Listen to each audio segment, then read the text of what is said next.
Sometimes you need to get dinner done in 10 minutes, so I have the perfect stir fry for you. So I've got some tofu here. I always have some tofu on standby in the fridge because it does make a really easy vegetarian stir fry like this.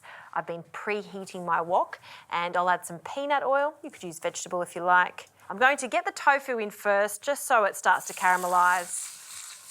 And while that's cooking, we'll just get a quick sauce together. So I have a combination of sesame oil and some dark soy. That's going to give some sweetness.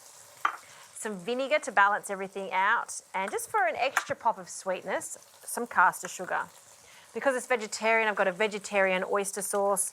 So just a small amount of that in there.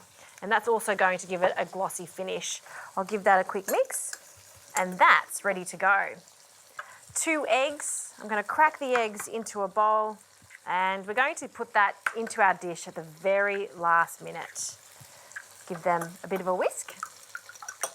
And it's time to add our noodles. Now, I love these rice noodles. See how flat and wide they are? They're fantastic for stir fries like this because it's going to mop up all that delicious sauce.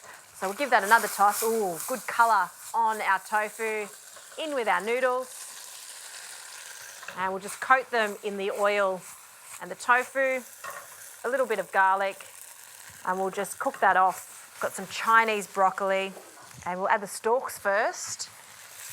Give that a bit of a toss. We'll just cook them off very quickly before we add the leaves.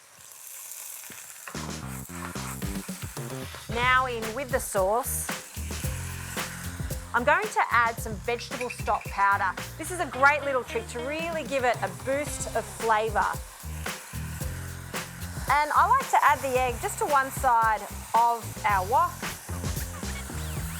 And once it starts to set, we can just scramble it into the rest of the dish. And that is dinner done. And we'll serve a portion up. I love these flat noodles, lovely and chewy. And to finish off, some chilli. Just a little sprinkle over the top for a pop of colour too. And that is dinner in a hurry, full of flavour.